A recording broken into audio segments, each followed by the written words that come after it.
This is a 1925 GE AOU AE1.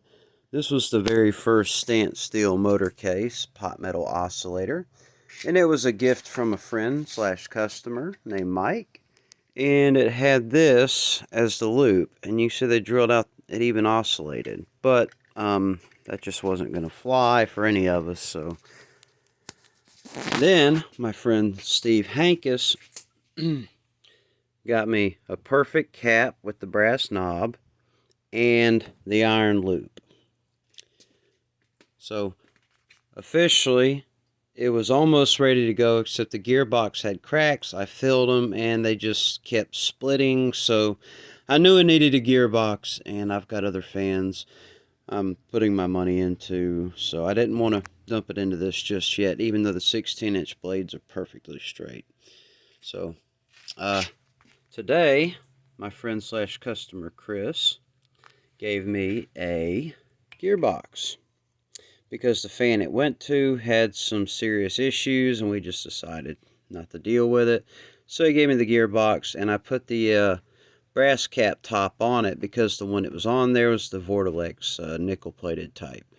So anyway, I'll hush. I was just wanting to say some thank yous to everybody involved, because this is now greenlit for restoration at some point.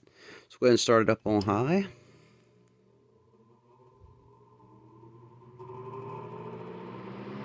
A little cage vibration, but it goes away.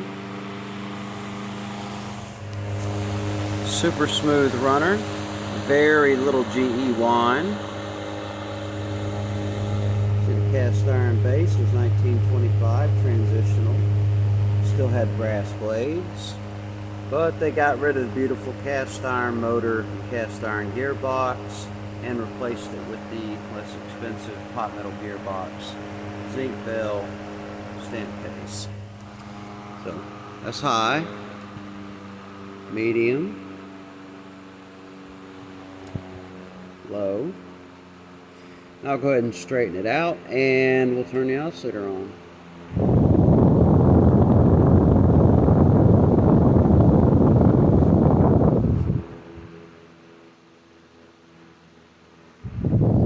You can hear absolutely no gearbox noise. It's wonderful. I'm gonna get that plug out and polish the brass up on it. I'll go medium.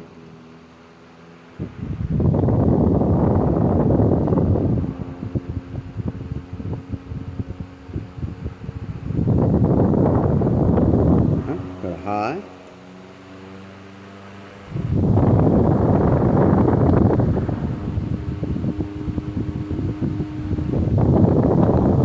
Oscillator off.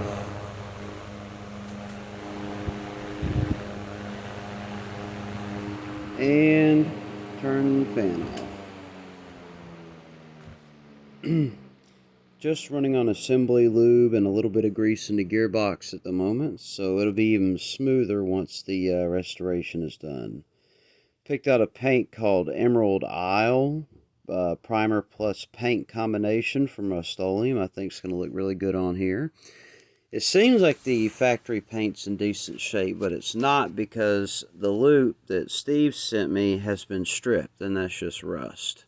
And I'm not a big fan of this kind of dark olive drab or GE Charleston, whatever anybody wants to call it. So I'm going to do the Emerald Isle. It's a lighter color, more positive color. I'm going to get the dent out of the badge, polish this on up, polish all the screws, get the gearbox to match, and luckily this gearbox is the one that takes an oil cup, so it'll have a 2 oil cup system.